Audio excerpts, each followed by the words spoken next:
Sena u nofs ħabs għal Gordon Pickard ta' 35 sena minn ħaż-żabbar, bombardier fl-armata.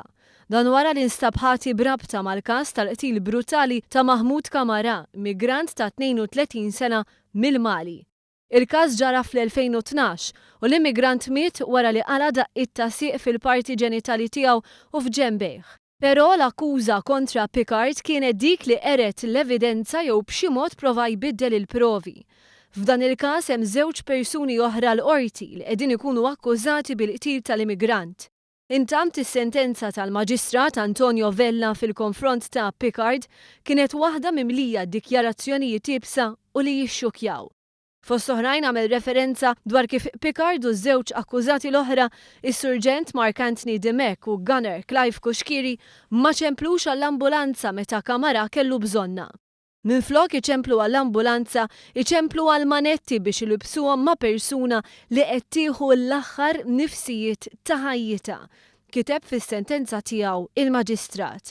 Kamara kien inqatel f'Ġunju tal-2012, ftit tal-ħin wara li kien ħarab miċ-ċentru ta' detenzjoni ta' Ħalsafi. L-uffiċjali involuti qalu li meta Kamara kien qed jittieħed lejn iċ-ċentru tas-saħħa ta' Raħal Ġdid, Kamara kien aggressiv, iżda l-qorti rriżulta la mod ieħor. Fis-sentenza tiegħu il-Maġistrat qal li ma setax kien aggressiv għaliex kien mitluf minn sensieħ u ma kienet joffri ebda resistenza. Fil-fatt jidher li miet inqas minn nofsija wara li fl-arrest sofra diversi ġrieħi. Fis-sentenza ngħad li dawn it-tliet persuni provaw jimplikaw fil-każ żewġ uffiċjali ta' detenzjoni. Dan f'mossa li permezz tagħha provaw juru li kien hemm bżonn 5 persuni biex iżommu lil Kamara. Iżda Kamara kien mitluf minn sensieħ u mixħut minn tulu. Il-Maġistrat jiddeskrivi l-attitudni ta' dawk involuti bħala messa nxena. Il-Maġistrat kellu wkoll kliem ibes għal mod kif huma, uffiċjali pubbliċi, provaw jostru il-verita.